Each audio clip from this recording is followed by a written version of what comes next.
what it really boils down to, if you're getting 8 hours of shitty sleep, for me, I liken sleep minutes to calories. Like today, most people are well aware that it's not just the quantity of calories, it's the quality of those calories. Yeah. For same thing, it's the quality of those sleep minutes, not just the quantity.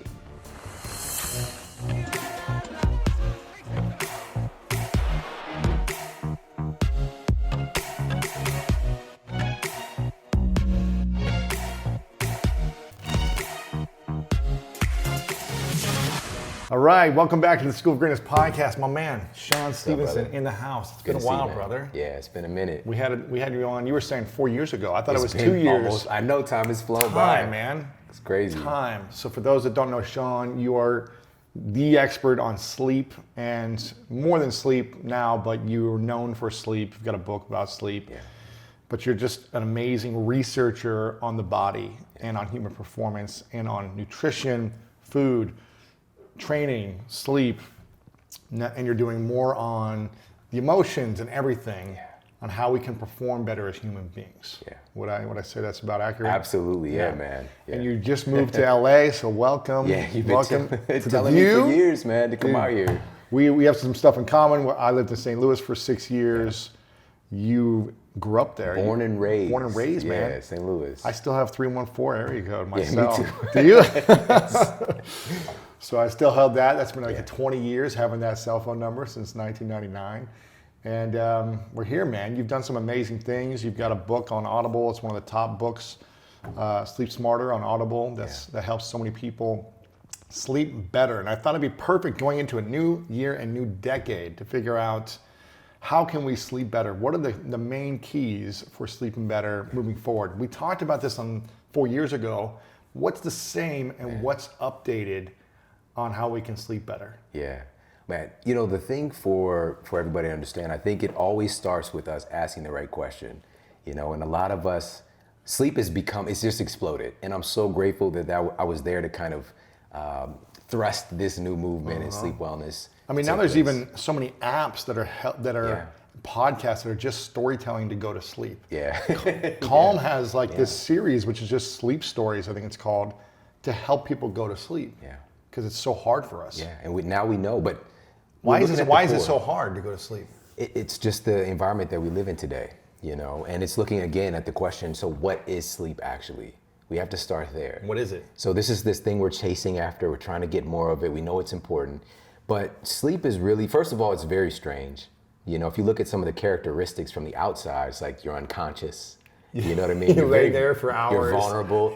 You're not really moving. Your senses are dulled and gone down. You know, obviously your visual senses are reduced or just none unless you're weird and you have your eyes open. Yeah. But you know, even your auditory, your sense of smell, your sense of touch, all those things reduce. And but what's different from that and like a coma is that it's easily, you can come out of it if somebody nudges you enough or, you know, you have something that goes It's off. a light coma. Yeah, it's like a little minor coma. mini hibernation. You're like a baby bear for a minute, you know? But what we see in the inside, and this is what's so cool now, is that we can track and we can study the brain to see what happens. We know you're sleeping based on changes that happen in your brain waves. And so right now we're in a kind of normal waking state of beta frequency in our brain waves. Maybe a little gamma if we get to like, you know, Bruce Banner like amped up a little bit. But from our normal waking state of beta, we shift into alpha. It's just a slower pattern. And alpha is really aligned with what we would refer to as like getting in a flow state, right? It's just a calm, relaxed state of presence. And we naturally transition into that state when we're getting close to sleep. This is when a lot of creativity can kind of manifest. So when we're getting ready for sleep, we get into alpha. Yeah. Okay. This is why it's very good to like, you know, when you first wake up, because you go in reverse when you wake up. You know, to, you know, focus on your day, your goals for the day. Because, okay, so we move from beta to alpha, and then we go to theta. And theta is a really strong transitionary state. In theta, you're in what it would be considered if we looked at it as compared to something like a hypnotic trance, all right? And Theta. And so that's when you're asleep. This is when you're not asleep. This is a transitionary state, very close to sleep. And when you're in hypnotic trance, like we were just talking about Marissa Peer, I was just talking with her the other day, but we're kind of trying to manipulate that theta frequency to kind of get in there deeper in the brain. And to give a good analogy, like kids up until the age of about 7 are spending a lot more time in theta. And so you're very impressionable, right? This is why kids like believe everything, you know? Right. I'm not gonna throw out any names, you know, Santa Claus and anything like that. I'm not gonna say it's not real, but you know, like everything is just taken in very deeply, right? And this is where a lot of our programming that even lasts into our childhood takes place, right? So theta, you're very impressionable. And then from there, we transition into delta. And so this is when we know that we're in sleep. And then within our sleep, there are 4 primary stages. We have the big 2 that people know is non-REM sleep and REM sleep, right? So REM sleep, that's rapid eye movement sleep. This is when you're getting your dream on. And this is when So your eyes literally like it is freaky, right? Really? It is just a weird thing, yeah. So it's rapid eye movement, your eyes are moving. And that's the best type of sleep? No. Okay. I'm not gonna say best, it's a part. Okay. You know, we need all of them, and this is the point we're gonna come to. And so this is when a process, for example, during REM sleep is when you have something called memory consolidation. This is where things that you're learning even right now get converted into your short-term memory, right? So it gets filed away and becomes more of a permanent potential thing in your brain. You need sleep in order to remember stuff. Really? Yeah. Wow. And so there's a study recently, and what they did was they had folks to do a memory test. And they had one set of the participants take the study, take the test in the morning, and then they had them to repeat the test at 2-hour increments for 12 hours. And then they tracked their results. Okay. Then they had another set of study participants. They had them take the test, and then they had them just, you know, kind of wait all day, get a good night's sleep, and then retest in the morning without doing it over and over again. And they performed 20% better on the memory test, only testing once and then getting a good night's sleep and repeating. All right. We tend to think that we need to keep hammering. So we shouldn't do the overnight, stay up all night, testing and quizzing ourselves. We should be actually practice for an hour, get a good night's sleep, and hopefully have better results. Yeah, I mean, than pulling all-nighters. The thing is, you know, we've been in this situation where we're pulling all-nighter because we don't know anything. We don't know nothing. We got to study the whole book. Yeah. So yeah, man, but that's REM sleep, and then we have non-REM sleep. It's considered more the anabolic deep sleep. Okay. This is where a lot of the anabolic hormones like HGH get secreted, right? And it's also known as the youth hormone. So kids have a lot of HGH. Right. Up until around 18 to 20, we have a big, sharp decline in our HGH production. So how do we get more of that? Sleep. You produce the greatest amount of HGH because we secrete it during the day. All of our hormones are based on the time of day. And this is another really important point, is that we're lined up with nature's clock, but we just don't realize it. Because humans have the unique ability, we can cut ourselves off from it. We could shut all the blinds and, you know, we could just create eternal daytime in this room if we wanted to, you know what I mean? But all of our hormones are getting released in a cyclical pattern. And human growth hormone, our greatest secretion or skeet of the HGH happens during sleep. And specifically during that first stage of sleep, when we go for the first time into deep delta non-REM sleep. That's when we're producing HGH. Yeah. We're creating more of it. The biggest secretion happens then. Okay. Yeah, and so if you're not getting optimal sleep, you're missing out on this powerful vital hormone. And whenever I would hear HGH, when I first started doing this research, you know, getting close to a decade ago, I would think of Barry Bonds and like Jason Giambi. McGuire, yeah. A-Rod, no disrespect, Yeah. no disrespect, Marion Jones, but it's because of ESPN, just seeing the highlights in the news. But human growth hormone is something that we produce, you know, within our own bodies. Right. You know what I'm saying? So how do we produce more of it? It's only through sleep? No, we could with exercise. Okay. You know, especially like Resistance drivers of anabolic growth. So resistance training, but more so like power lifts. You can get a really good Powerlifting will help produce more HGH. Yeah, and so the benefit. What does HGH do for you when you have That's more what I was going to go to. So the benefit of HGH, it's not that, what we tend to think is that it makes you perform better, specifically makes you bigger, right? That's what we would think. If you see the transformation of somebody like Barry Bonds' body, it's not that it just makes you bigger and you can hit the baseball faster. They already have these skills. It's the recovery. It helps you to recover a lot faster. My 8-year-old son can get out and run, do sprints with us like crazy, where we're just demolished the next day. And he's totally fine. Doesn't feel a thing. He's just producing HGH in that sleep, baby. He's healing. Yeah. You know, he's healing. So it helps with healing. It does help with protein synthesis and also retention of muscle mass. So this is huge. This is something we tend to lose as we get older, is our muscle mass.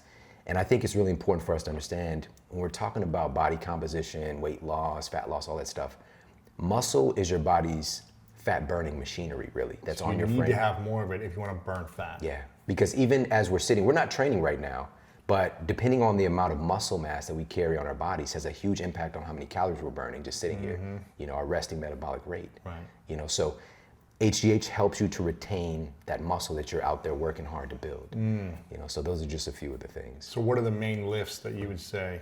Oh man, I'll tell you straight up, deadlift is like, it's money in the bank for producing HGH. And you're talking like heavy, or is this just like, if you're doing it, it's 70, 80%?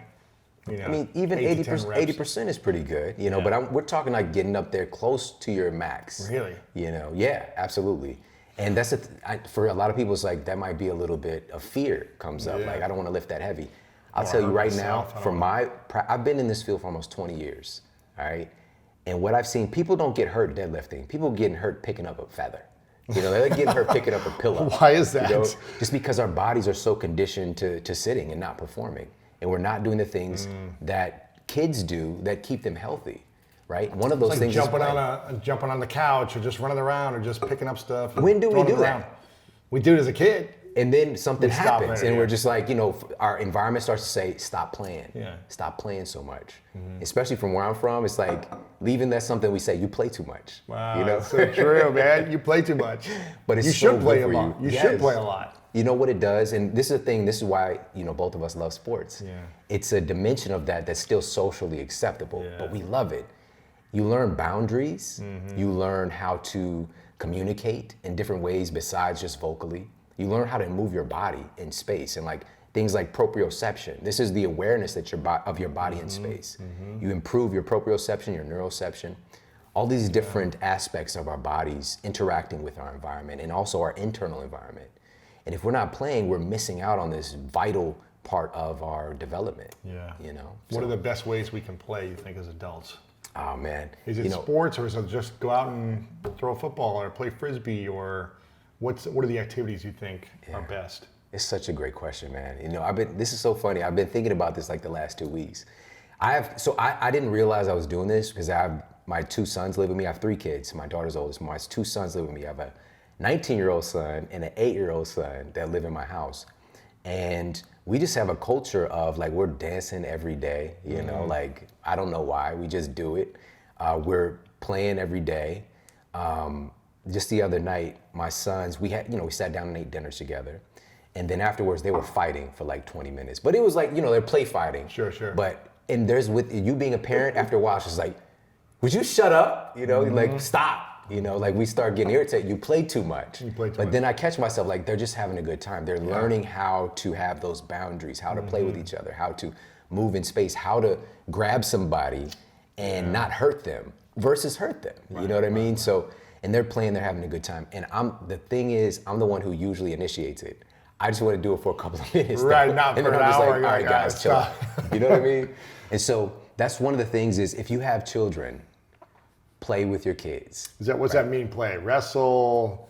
A great exercise is, and what I used to do with my son, I mean, we just moved out to LA, so I don't know the landscape as much, but I would take my son to the park, and then I would just follow him and do whatever he does. Whatever he wants to do. Yeah. Just run around. Going through the tunnels, climbing stuff.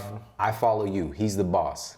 You know, Simon says. You know what I mean? I like that. That's one thing. Okay. By the way, your wife has some of the best home cooking I've ever had is with your wife at your place. Yeah. It's amazing. I can't remember what it was specifically, but it was some like casserole type of thing. Oh, the casserole, yeah. So good, man. The buffalo casserole. Oh man, it was amazing. And then she made cookies. And I know we were both like so done. And then she made cookies. Throw a cookie yep. You know what I'm saying? Crushed those cookies. Can always eat those cookies.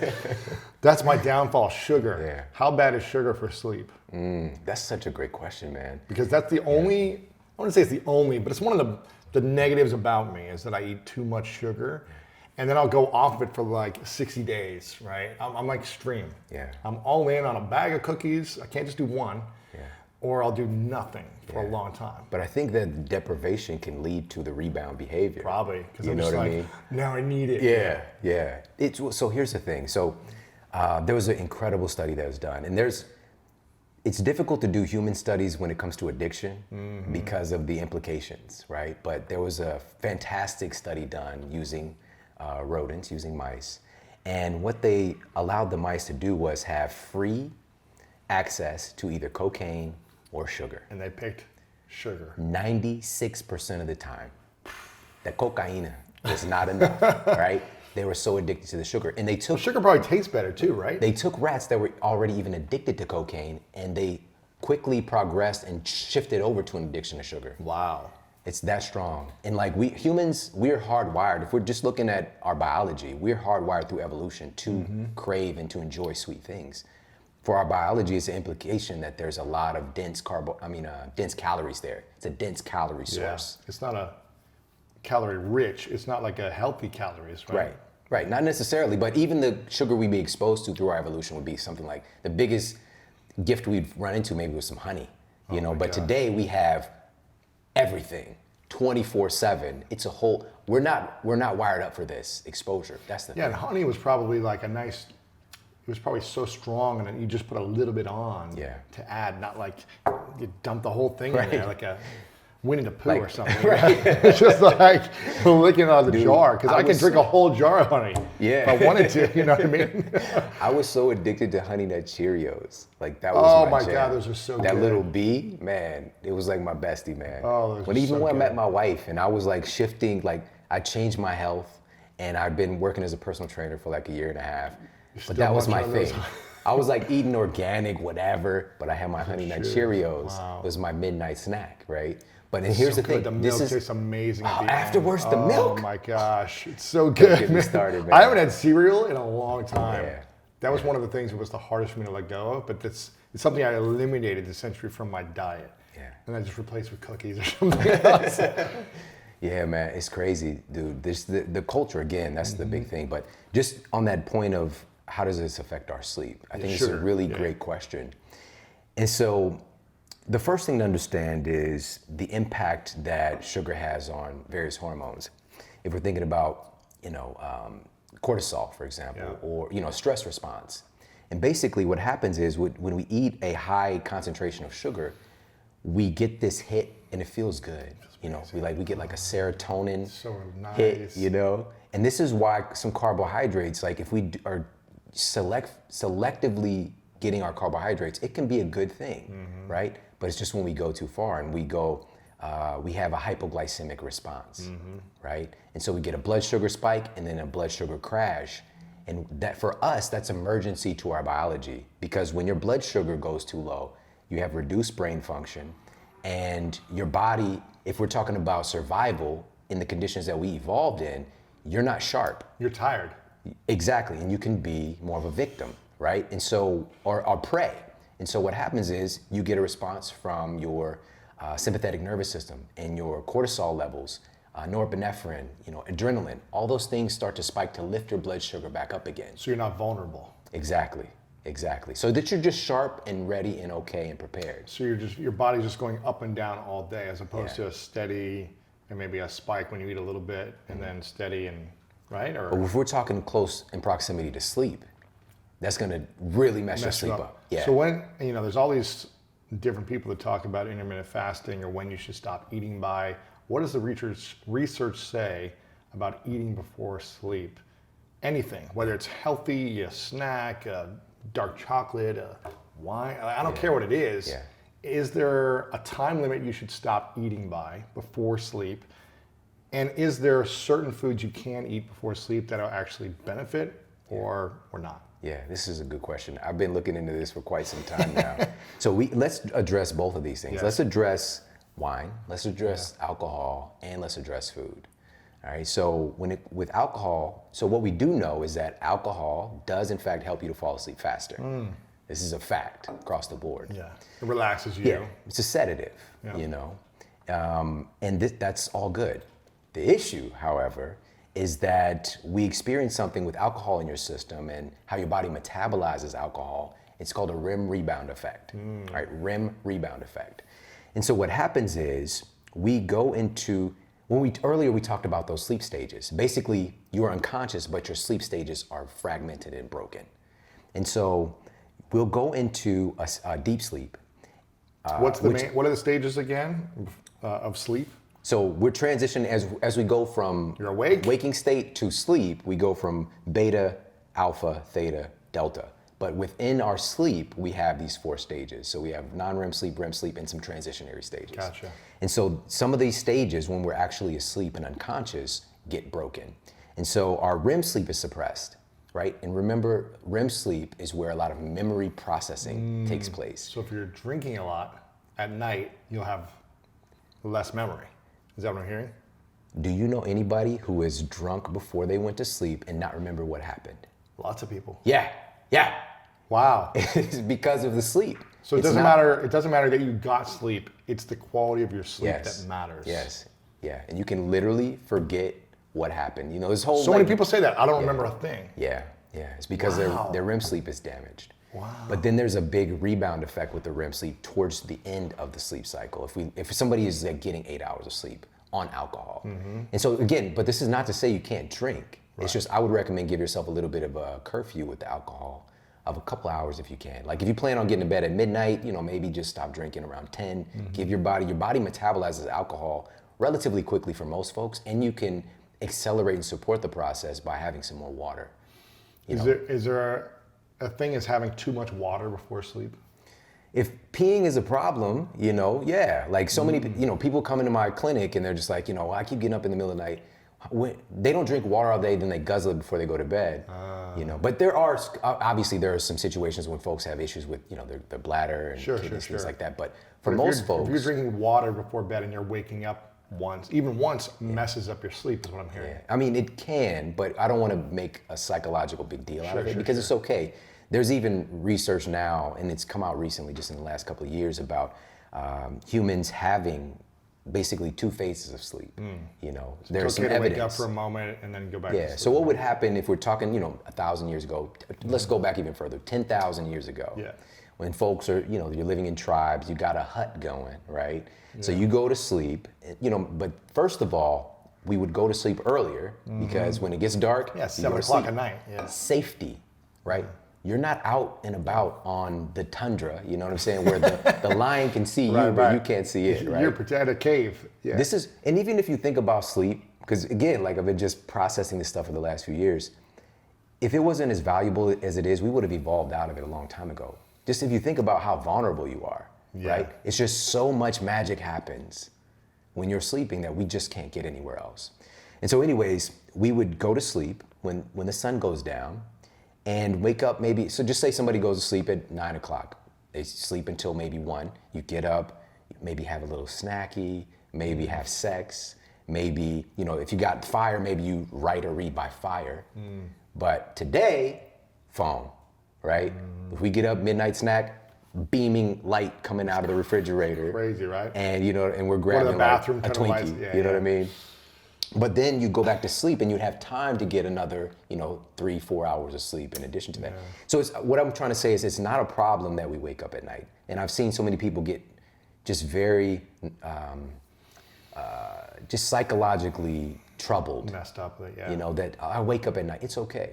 It's okay. We have to relax into it and understand that, things happen, our bodies, but for some folks, it is chronic. It's a chronic issue, and it usually has to do with what's happening with their hormones. Yeah. And if we did a hormone panel, we'd see that a lot of times we call them clinically tired and wired, where even though they're physiologically tired, their body's wired at night. Cortisol is spiking way too early in the evening, because your cortisol is actually supposed to elevate first thing in the morning, like between, like when the sun comes up. Yeah. That's how we're hardwired. Cortisol is not a bad thing.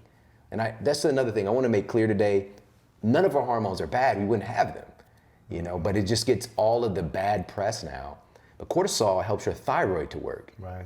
Your thyroid is regulating your metabolism. You want to burn fat, you need cortisol, all right? It's not a bad guy. It's just if it's produced in the wrong times or the wrong amounts, it could be a little bit of a problem. Okay. It's kind of, I think of it like Hulk, in the Avengers. Sure. It's like, He's got a role, but you know, he might smash some stuff on accident if he's like given too much responsibility. You know what I mean? Right. So, yeah. So if we're looking at alcohol, just to go back on that, Yeah. on that 2 point. hours before. Don't be excessive with it. Yeah. I'm assuming, right? Yeah. Don't get drunk. Yeah. If you're getting drunk, you better believe like You're screwed. It's Doesn't matter how much time you got. Yeah. The hangover is a result of the sleep damage. That's really the big thing. Really? Yeah. So if you get a great sleep, you shouldn't have a hangover. Absolutely. Yeah. But it's hard to have great sleep if you're drunk. Yeah. You can forget about it.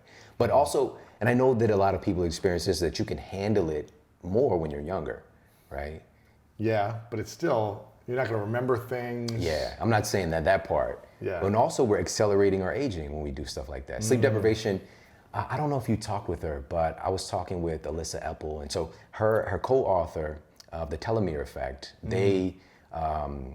Dr. Elizabeth Blackburn, she won the Nobel Prize for the discovery of telomerase. And so telomeres... You need them to be longer for you to have a longer life. Telomerase is an enzyme that can add length back onto your telomeres, essentially reversing the aging process. Essentially, it's very complicated, but just as essential. But what shortens your telomeres faster than anything, apparently, is sleep deprivation. So if you're pulling all-nighters, you're doing 4 hours of sleep only, and you think that's cool, it's not cool. It's not cool. You're accelerating the time that you're going to kick on. You're going to die quicker. Diabetes, heart disease. We used to see this stuff in folks who we describe as, quote, in the elderly population. Arthritis. Then it started to happen generations younger and younger and younger. Now we even have children who are getting adult onset diabetes. We had to change the name to a type 2 diabetes, right? Because it's no longer just adults getting it, right? And so just to make that clear, and I know this from experience because this happened to me. I had basically arthritis of the spine when I was 20, right? In track practice in St. Louis, I was doing a 200-meter time trial, and I broke my hip from running because my body, I accelerated the aging process so much. Really? Because of the way I was living my life. You weren't sleeping well? Nothing was well, but a big part of me for me is like, what are you making your body out of? Which we know we get into and talk about another time, but you know, if you're not giving your body the raw materials to build your house, your physical house, it's just gonna do a patchwork job. You know, I don't remember you saying this. You broke your hip in practice. At track practice, no trauma, nobody hit me, 200-meter time trial, broke my hip. Man, Bo Jackson up in here. Dude, I ran a 4.540 when I was 15. Wow. You know what I mean? Like everything was looking great, but just what were you doing? Man, I was made out of like, true story, I was made out of probably like 5% Emo's Pizza. You know what I mean? Oh my gosh, like, it's so good though. Clayton, Missouri, man, Emo's Pizza, it's so good.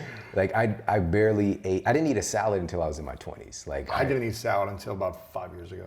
Till my 30s, man. Yeah, but you were sneaking other stuff in though. I was doing veggies, I was doing other stuff, but Yeah. yeah, I didn't eat a salad because I'm still a picky SOB right now. Yeah. But it's like every year I evolve more and more and I try new things. But I figured out a way to make a salad taste great. Yeah. Because I never liked the dressings. They always smelled bad for me. But Sweet Green, have you been to Sweet Green yet? I don't think It's so. amazing. There's got to be one by you. Sweet Green. It's kind of like just a build your own salad. So it's like I can throw some chicken in there or I can throw something else, but it's got a dressing. I found one dressing that I like. It's like this cashew, spicy cashew, and that made the difference for me. So I'm just like fill up all the veggies in there and just a tiny bit of cashew dressing, and it's like I'm good. And I try to eat that almost every day. Ooh. So now we know your secret, man. So I'm it's the doing- cashew, spicy cashew It's a dressing. little bit, not too much, because I don't want to be drizzled with calories and all this stuff. But it's just a little bit, and What's in the salad? so I put romaine and arugula and romaine or baby spinach. I mix up that 3 combination. Usually just do 2 of them. Sometimes I do kale, but it's a little too hard for me now. So I do arugula and baby spinach usually, and then romaine. And then I put carrots, onions, sometimes squash, cauliflower, broccoli, sometimes sweet potato based on what I'm doing. Then I'll put, then I'll put chicken and a little bit of that cashew sauce, and that's it, man. It's Man, amazing. congratulations. You're adulting so hard Adulting, right? right? now, But man. it's like, those are the only ingredients that I'll put. Yeah. But It's listen like to the this, same bro. thing over and over. You're winning on a whole different level. So and I've been talking about this a lot recently, but I've been studying the brain for a new project I've been doing. And a recent study. This was done at Chicago's Rush University, and they compiled all this data. They had thousands and thousands of study participants, and they found that test participants who were consuming 2 servings of green leafy vegetables a day had brains that were 11 years younger than the rest of the study participants who weren't getting that much in. Wow. Crazy, right? So leafy greens every day, 2 servings. Yeah. And this was done on elderly folks. And so you can keep your brain 11 years younger by getting in 2 servings. 2 servings a day. So let's get back to the what should we eat before sleep, if anything, and when should we finish eating before we go to sleep? Perfect. So we talked about alcohol. Yep. Don't have too much. Don't get drunk, but you can have some wine if you want to, a couple hours before. Yeah. Don't drink too much water, because if you're going to wake up all the time, that's not good either. Yeah. So what about food? So with food, there's contradicting information out there on this, you know, and so some of the best data shows that having a little bit of carbohydrates for your evening meal, for your dinner. So I'm not saying like eat a chocodile and then go to bed. I'm saying like, you know, if you have dinner at 7, 8 o'clock, having a little whack of carbohydrates, it helps to produce serotonin. What are the best carbohydrates? Like sweet potato? Well, you just mentioned it, sweet potato. I mean, you know, vegetables are carbohydrate dominant foods, but you know, a little bit denser, you know, so we could say sweet potatoes, there's quinoa. When we get into these things, everybody's different. Okay, we could do a whole show talking on this. You know, there's like saponins in, you know, the quinoa that might be trouble for some people. It could be white rice, brown rice. It could be, you know, a little pasta, you know. It depends on the person. There's different kinds of pasta now, Luis. Exactly. You know what I'm saying? There's like, that cauliflower pasta. They make pasta out of everything. You know? Zucchini pasta. Right, zucchini pasta. I think I saw like there's some coffee pasta. I don't know, man. I'm just kidding. That would be crazy though. Pasta, Okay, so you can have a little bit of carbohydrates for your meal. Fruit is another obviously dominant category of foods. So what would that do for you? So this causes a boost in serotonin when we have a little bit of carbohydrates.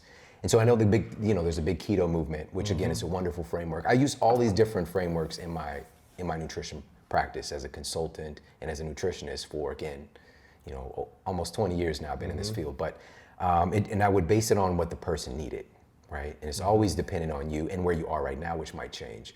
And so when we're getting in the conversation about keto, you could even have a certain percentage of carbohydrates on a keto. You might even just reserve those for your evening meal. Really? Right? And so beans could be another one, you know, depending on your digestion, how the beans are prepared. And so with that said, so serotonin, here's what's so cool about it. Serotonin is a precursor to making melatonin, right? So your body produces this kind of glorified sleep hormone. But man, when we talked earlier about how our body is lined up with nature, and how our body is secreting hormones on a pattern or cycles, melatonin is arguably the biggest controller of your body's metabolic or circadian rhythm, your circadian clock that's determining when you're producing all your hormones. Melatonin is not just about sleep, it's about regulating your whole body.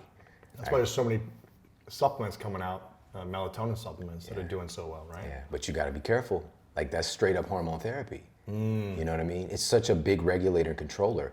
And, you know, just talking with the bosses in this space, you know, talking with Dr. Oz and Dr. Michael Bruce and all these guys, and we're having these conversations, we've seen clearly that folks that get dependent taking too high of a dose or taking melatonin too frequently, and here's what we thought. It was just a hypothesis. We thought that like some other type of, like taking exogenous testosterone, it might reduce your body's production.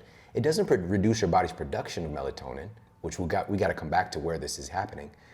But what it does is it depresses or shuts down your body's receptor sites for melatonin. So you still make it, but your cells' receptor sites can't engage and receive it and turn on the sleep-related processes and everything else. Okay. Problem, right? Yeah. The great thing is that we do have access to these supplements, which is wonderful. I'm a big fan of using them in micro doses, and or even more so for me would be in spot cases, right? Just use them temporarily. I'm deficient of something, B12 or whatever. It's like take this for a few months until you feel like you're caught up to speed. Our sleep is so important with so many things, and so if you just need to get on track, but we just don't want to create a dependency. I love it for travel. Like if you're changing time zones, you want to get back on schedule. If you've had a couple rough nights of sleep, you know, maybe it's work or whatever, that's a great spot. Or something, or whatever. Okay. So melatonin has its place, but just to go back to where this is produced and why even taking a supplement you still continue to produce is that, and this is crazy because in my conventional university class, I was taught that your pineal gland produces melatonin. That's it. We now know today that there's 400 times more melatonin in your gut, in your belly, than in your brain. All right, so this microbiome, all this science and all of this discussion happening now, it really is the final frontier when we're talking about health. It's the interface between the outside world and us. You know, it's like what we're taking and putting in our bodies. That's the most intimate experience in the world. And what's happening in your microbiome determine what becomes you and what is waste. You know, so that's a whole other conversation. But I just want people to know that we have to take care of our gut health. And we'll come back, we'll talk about that another time. So melatonin is tied to all these things. But with serotonin, with getting that little hit of carbohydrates can be helpful for producing serotonin and melatonin in the evening. Now, there was a study that was conducted and they found that when folks who were overweight ate close to bedtime, they had a greater secretion of cortisol. All right, so upwards of like over 50% greater cortisol secretion. All of us, by the way, produce a little bit of cortisol when we eat a meal because it's a big, like all hands on deck experience. Because again, you're taking stuff from the outside world and putting it in you. Your body got to make sure that you're safe. It's got to assimilate it. It's got to, you know, check it all, make sure it doesn't throw it up or, Everything. Like it's so much that happens. But if you're, the folks who were overweight in the study, who consumed right before bed, had like over 50% higher secretion of cortisol. And the problem with that is that cortisol is kind of like the antithesis or like has an inverse relationship with melatonin. So if cortisol is high, melatonin gets So you're not tanked. sleeping well if you're eating right before bed. Yeah. If you're overweight, obese, there's a higher propensity, and this is why there's some efficacy behind the statement of don't eat before bed. I don't like that statement as a blanket statement across the board. I don't. However, I do like to, looking at the research, it's saying, you know, so just to be a little bit more mindful of that. But the problem is like, number one, if you want to have something, have something. Yeah. It's more stressful trying not to have a snack if you want a snack. But also part of the reason we might want to have a snack, you know, at 12 o'clock at night is because we're up, you know, Netflix and chilling, you know what I mean? You should be asleep, buddy, right? You should be asleep. So that's part of it is just our practices and our culture around food and us not getting the nutrition we need, but it's our culture around food. And so it goes back to like, you need to be sleeping. A sleepy brain is a hungry brain. Really? Right? A sleepy brain is a hungry brain. So if you're tired, you're hungry? Absolutely. I call it tungry. You got hangry and tungry. I think that just happened, yes. An angry brain is a hungry brain too, right? Yeah, absolutely, absolutely. So why is that? Why is a sleepy brain hungry for food? Oh man, this is so crazy. Listen to this. So there was a study that was conducted and they found that eating a meal, I'm sorry, let me get a drink. So sorry. Getting a little cotton mouth. Okay. So there was a study that was conducted and it was crazy in what happens with the brain and your nutrition and glucose reaching the brain when you're sleepy. And so across the board, even though we can use ketones for processes in the brain, we all know this, but there are certain parts of your brain that can only run on glucose. And so what the study found was that when folks were sleep deprived just one night, all right, so one night of total sleep deprivation was used in the study. So that's basically if we stayed up for 24 hours from now until the same time tomorrow, they found that there was a 12% reduction in glucose reaching the brain. All right, so this is literally your brain is starting to starve. And what happens when that happens, when we go back to that evolutionary perspective, it's danger, right? All hands on deck, cortisol response, adrenaline response.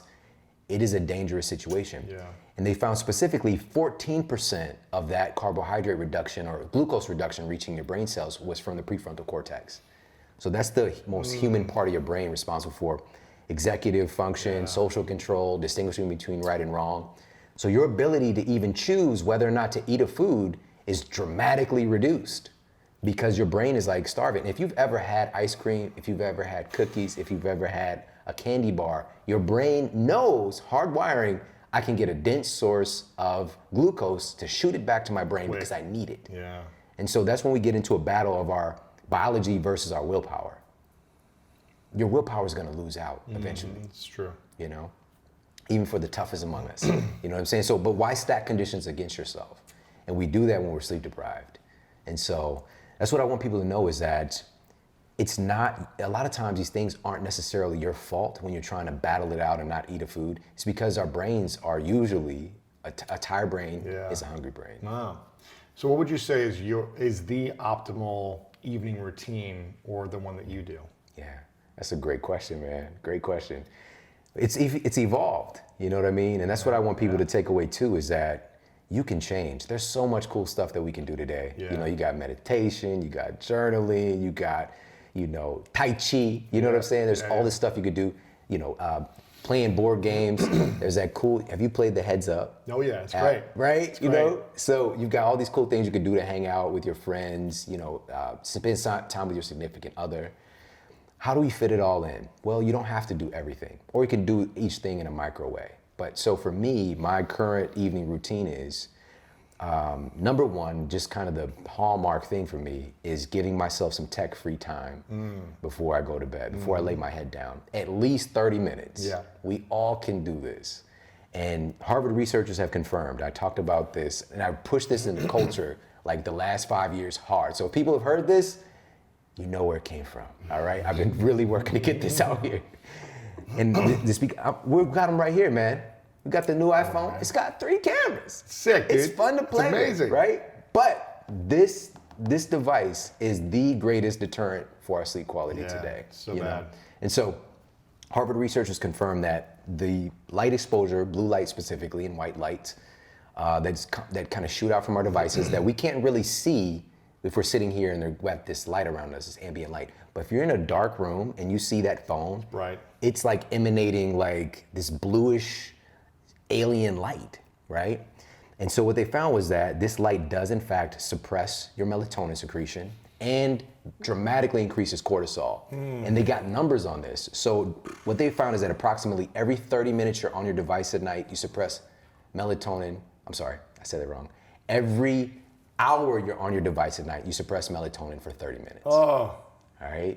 Every hour you're on your device, you suppress melatonin for 30 minutes. So if you're on your device 3 hours, melatonin suppressed for 90 minutes. Wow. Right? And so again, even though you might be unconscious and go to bed and you're not aware anymore, you're not going through your sleep cycles efficiently.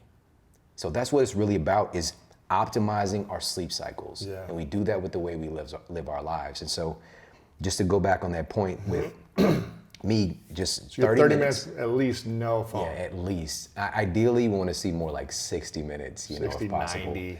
Yeah, I mean, then we're like, That's like ninja we get level. into that place of like, what do I do though?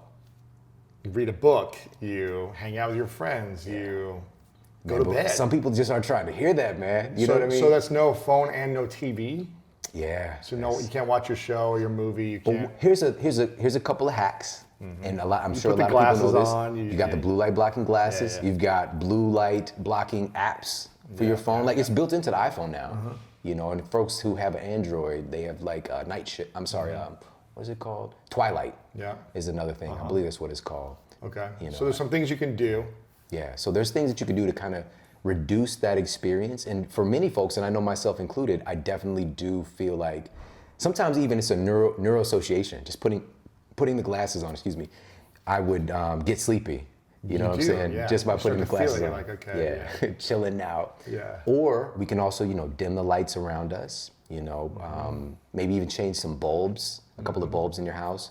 Candlelight, that's sexy. You know what I'm saying? So you just change, and then we evolve with those kinds of lights in the evening, those tones, right? These kind of warmer colors. And so that's what I do. I give myself a 30-minute curfew, and I really love to just kind of take some time, hang out with my wife, we'll talk, I'll do some reading. This is when but it's a light dimmer. Yeah. Light's a little bit dimmer. I'll do at least probably 10 minutes of reading, 20 minutes sometimes, if we're not, spending some time together. You know what I mean? Yeah. So we have that. And then for me, I love if I get a chance to do a magnesium bath in the evening. So this is a big one, man. So magnesium has been found to be responsible for over 650 biochemical processes in the body. Many of them related to relaxation and sleep. All right, so magnesium is needed to contraction and relaxation of your muscles. So the relaxation response of your muscles, like if somebody's cramping, that kind of thing, magnesium helps a lot. Wow, okay. Right? So, but also it relaxes your nervous system. So it helps to shift over from your sympathetic fight or flight nervous system. Magnesium helps to shift you into the parasympathetic rest and digest part of your nervous system. Yeah. And so people have been doing this for centuries. Like Epsom salt baths has helped to improve sleep and relax sore muscles, help you to heal faster, all that stuff. It has some credence. Now we got some like supercharged magnesium salts and Really? So you do this almost every night? No, a couple times a week. You know what I'm saying? But even once a week could be good. Yeah, what I have also, I have the topical magnesium spray. Wow. So I use that almost every night. So I'll just like massage, rub that in. And that's another thing that you could do too. Get a massage. All right, if you can. Before sleep? From your significant other or self-massage. You know, there's even acupressure points. And I talk about this in Sleep Smarter because I'm very analytical in how I think. I'm like, you could like touch a point and you know, but there is some evidence that this, you know, they did this in a clinic. I'm sorry, in a hospital. And so what they did was manipulate this acupressure point, and they saw higher levels of melatonin metabolites in their urine by manipulating this pressure point. So it's doing something with melatonin. Right. So, but with massage, you produce endorphins, serotonin, right? So this all helps with that relaxation response. I don't know anybody that's ever gotten a massage and like gotten up, it's like, I'm so ready to fight now. You know what I mean? Like, right. You just want to chill for another few hours. Yeah, that's it, man. Okay. You know? So if I can, you know, my wife, like I'll massage her feet, or if she wants to massage my feet, that's so great, man, by the way. Or I got like a little tennis ball and I'll just like put that on the floor and rub that around on my feet, you know, the bottom of my feet. So there's another couple things. And so some of these things are not as consistent. Consistent things for me is screen curfew, reading, time with my wife, and magnesium. Those are my things. And no food at a certain time, probably, right? Yeah, I don't even think about it because I'm nourished and I don't have a hungry brain. So if I eat, you know, we finish eating at, you know, 7 or 8, whatever it is, like I feel good. Like I don't need to jam any food before bed. But the other thing I do as I'm walking into the bedroom is I turn the thermostat down. Make it cold. Yeah, and we've talked about this before. Yes. And so 69. Yeah. That's what I keep it at, man, every night. Yeah. So good. It is, you know, and this goes back to that evolutionary process, evolutionary biology. We have a natural drop in our core body temperature at night, 1 to 2 degrees. Yeah. And what the theory is, because again, like a lot of stuff we don't know specifically why, but is that our body uses a lot of energy to try to keep our temperature up. So by bringing that down a little bit, more energy is being dispersed to do things like memory consolidation, like detoxification of your brain via the glymphatic system, like there's like a changing of the guard that happens in your gut microbiome. Like all this energy is needed to bring you back better, right? And so if your environment is too hot, no matter where you live on the planet, whether if it's like Chile or it's, Antarctica, it gets, well, that might not be a good example, but during the daytime and during the nighttime, the temperature is different. Yeah. The temperature goes down a little bit at night, no matter where you are. And so if you artificially keep it high, your body's gonna kind of be trying to fight to bring itself down. So help it a little bit.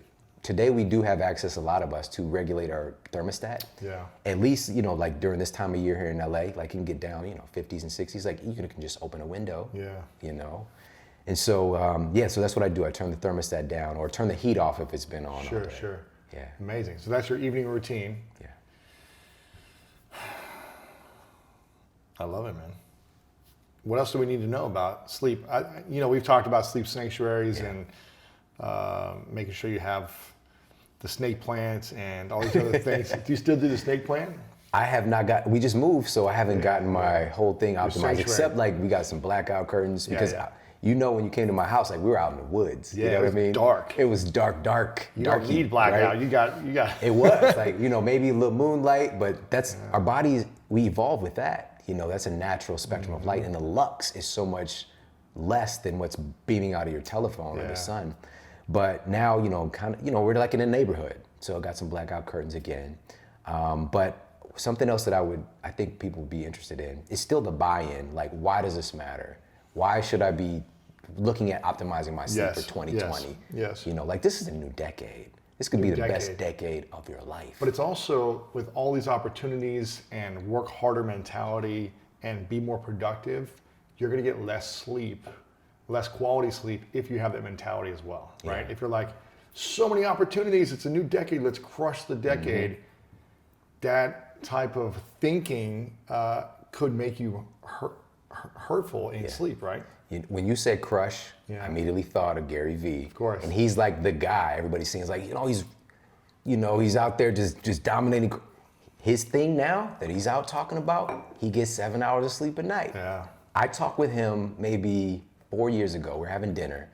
And this is Beard Gary Vee. Yeah. I don't know, he did his little moment of beard. Yeah. And I was just like inquiring, like, hey man, so what's with your health practices? Like, you're trying to play the long game. You're talking about buying the jets. How you gonna do that if you're dead? Yeah, if you're dead. If you're dead.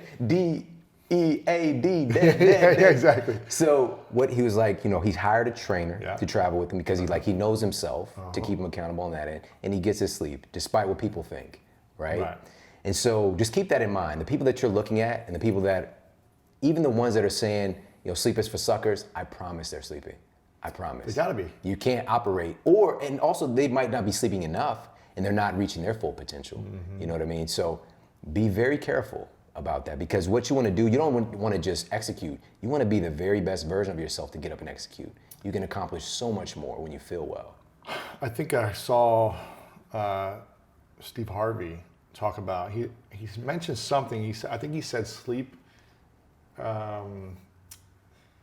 is for those who are broke or something like that. Yeah. Did you see this? I know what you're talking about. Yeah. I think he said something like that. I don't know if that was Steve. It might have been him. Yeah. Was that him that said that? He said this recently, or I saw a video came up about a month ago where he's like, sleep is for broke people. For broke people or something like that, where it's like, you got to work harder than people if you want to make money, right? You got to spend extra hours and things like that. But yeah, again, like I know a lot of these people, man, who have these messages, and even, another really good friend of mine, and yours too, Eric Thomas, right? He's another person, out there. But he's shared this. And he's like, I wake up at 4 a.m. or 5 a.m. But he goes to sleep early. Like we've been hanging out for a long time. He's sleep at like 8 p.m. Right. or something, right? He's knocked out, all right? But he's getting up and grinding, right? When he's up, he's trouble. So his thing is get enough sleep, but don't sleep in.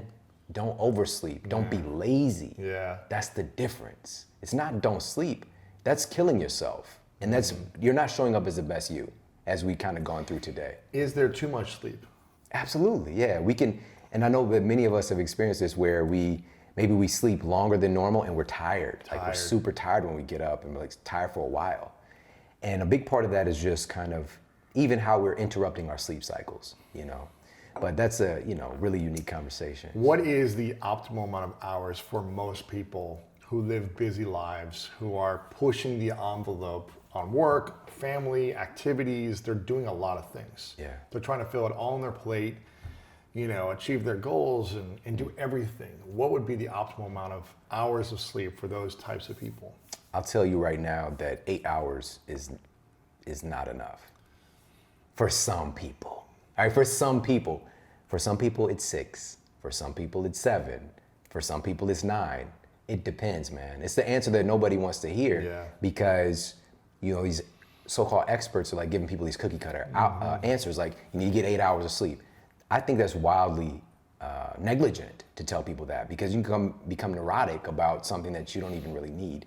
What it really boils down to, if you're getting 8 hours of shitty sleep, for me, I liken sleep minutes to calories. Like today, most people are well aware that it's not just the quantity of calories, it's the quality of those calories. Yeah.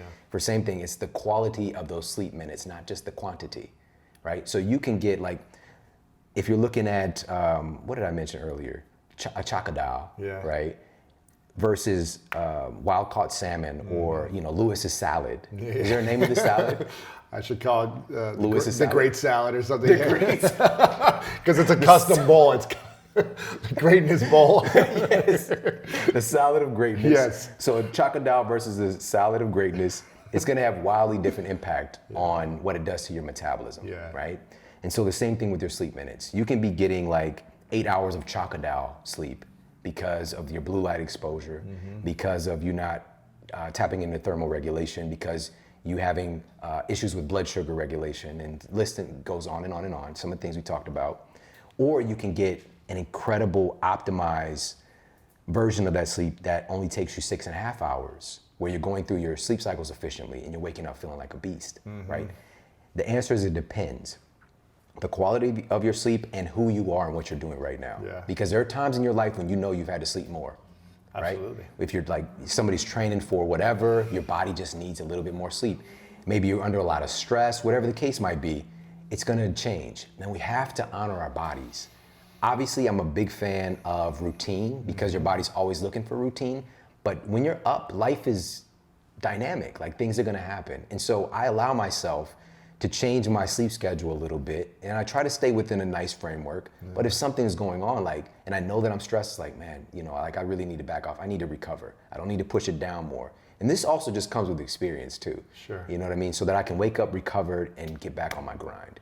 You know what I mean? And so, but just a little quick thing that I want to share with people, that's like another big buy-in point, is that our sleep quality affects our appearance, right? Specifically, you know, nobody's waking up like, you know what, I just want to be super ugly today. Like as ugly as possible, you know what I mean? I want to scare children, you know what I mean?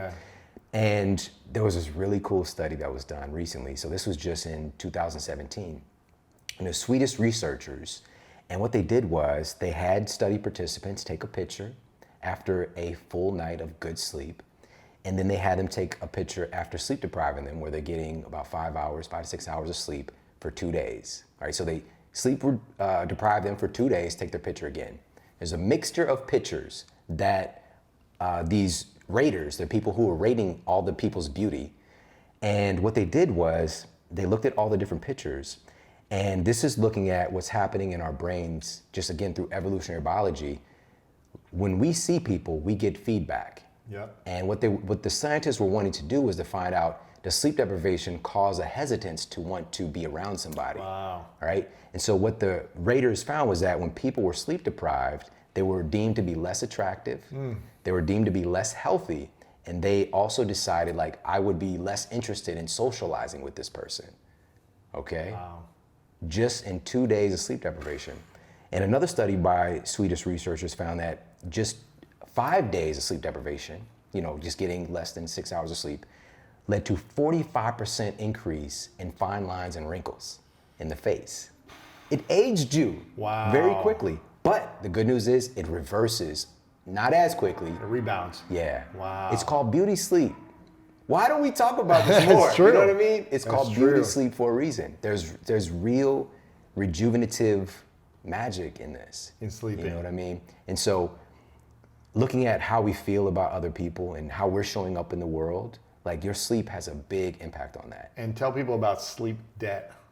You mentioned this before. If you've gone 25 years of just horrible sleep, can you oversleep for 20 years? 25 years, that's a long time. You know, a few years, 5 years, 10 years, you know, if you've been bad in your 20s and you've been partying late nights and you're a promoter and you get horrible sleep every night, can you rebound and put more sleep in that bank debt and recover?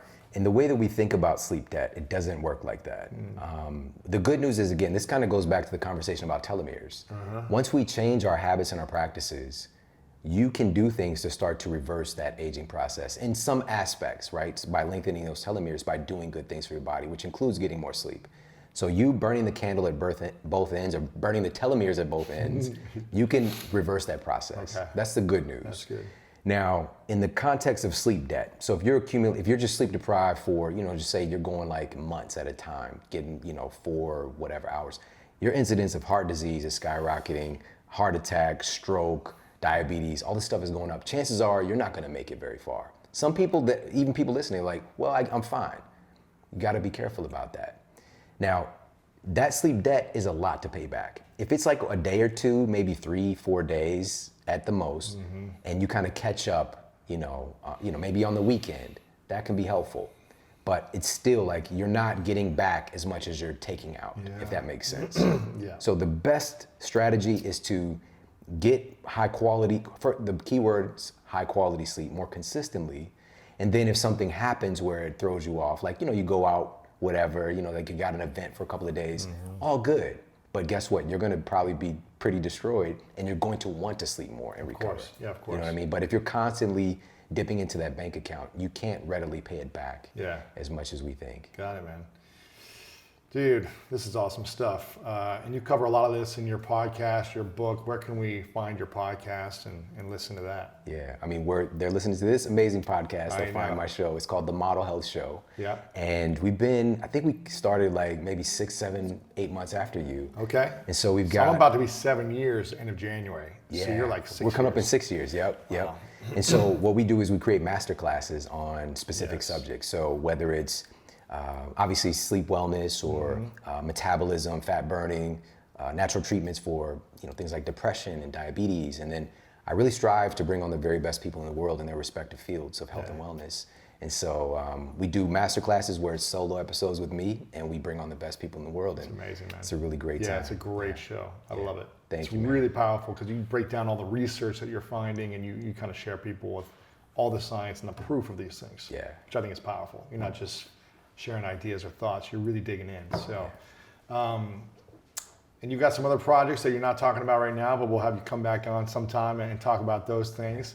Talk about everything, man. So we'll have to, now that you're here in town, we'll have you come back on more. Yeah. Let's share the 3 truths, because I don't know if people probably didn't hear you 4 years ago, all my new audience members. So I don't even know if I asked you this last time. I don't know, man. Maybe. I don't think so. So imagine it's your last day on earth, many years from now, and you've created everything you want to create. You've done all the research, the books, the podcasts, whatever it is, you've done it all. Yeah. But for whatever reason, you got to take all of your work with you to the next world, heaven, wherever you go, right? Yeah. But you get to leave behind a piece of paper, and you can write down 3 things you know to be true about your whole life experience. Of all the lessons and truths that you know that you would want to share behind, what would you say are your 3 truths? Well, what's coming up for me, the first thing is that, this might sound a little but love wins. That's what's coming up for me. Yeah. Love wins. For me, over these years, man, I really believe that our relationships are the most impactful thing on our health, on our success in life, on our ability to, problem solve and to just be happy, our happiness quotient. It's our relationships. Sleep is amazing, but our relationships affect our sleep. You know what I'm saying? True. So I think it's just a huge governing force, and love wins, and finding ways to not try to win, but to love more, So that would be one. I hope that makes sense. Love wins. Number 2 would be, wow, this is tough, man. Is self-care, Yeah. Make sure that you're taking care of yourself so that you can show up as the best version of yourself for the people that need you. There's a big culture today of, pushing yourself to the limit, sacrificing, this word sacrifice yourself so that you can do good for the people that you're trying to help or, even do good for the world. But the word sacrifice is from a root meaning to make sacred, right? And so if we're making sacred the craft of taking care of oneself so I can be the best version of myself, I don't really see it as a sacrifice. Like if I'm getting to bed early, if I'm skipping out on the party a little bit early, it's not a sacrifice, it's a sacred practice for me so that I can be the best me possible. So make sure that you're focusing on self-care as you move into the future. Yeah. So that would be number 2.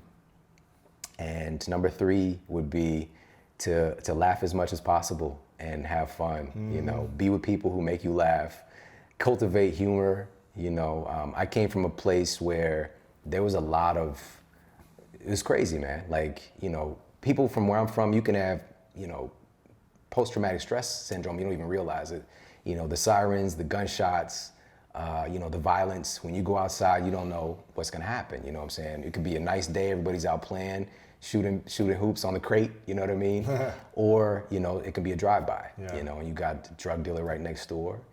And, those are my idols, you know what I mean? And coming from that environment, and I think part of the reason that we made it out of those circumstances and did it somewhat gracefully is that we had laughter. We still had laughter in our household. And, even though my family members that weren't necessarily the best role models, we still had laughter, and just being able to play, have fun. And so I think it's super important. And also just as we move into this next decade, I think that laughter, humor, smiling, kindness, these are going to be the things that really help to bring us together. We got enough stuff bringing us apart, you know, but if we stop taking ourselves so seriously and understand that we are just a cell in this incredible body that we call Earth, and our job is to be a light, you know, and we have the ability to light up any room we go into. And I've just literally yesterday ran an experiment, and you know, it's like the holiday season around this time, and I was just smiling at people, whether it's in the store, just people driving by in the parking lot, boom, smiles. 9 times out of 10, people smile back. Yeah, man. It's a responsive, reflexive thing, and then they can carry that on to the next person. That's it, man. So I that's love that. it for me. I love that. So instead of saying you play too much, or don't play too much, say you don't play enough, right? Yes. Keep playing. Keep playing. Why are you playing? Keep playing. Keep playing. I like that.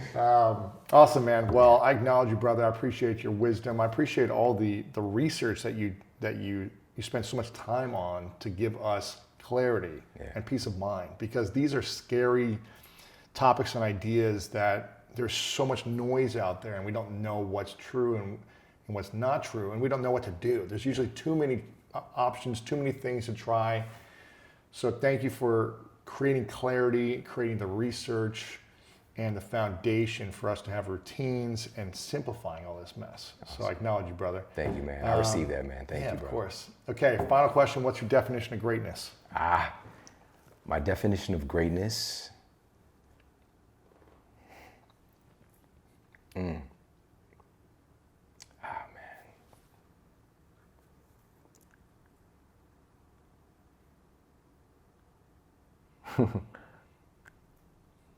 I'm sorry, man. I was thinking about my wife.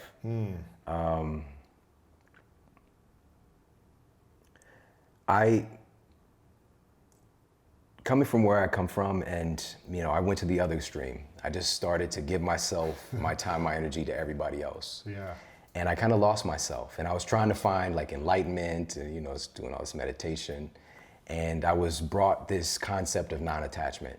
And I believe that a lot of my suffering was a result of my attachment to, you know, my kids, my wife, and, you know, my family members, all the people that I wanted to serve. And I get the concept, because without as much attachment, you experience less suffering. Yeah. I decided to consciously attach myself to my wife.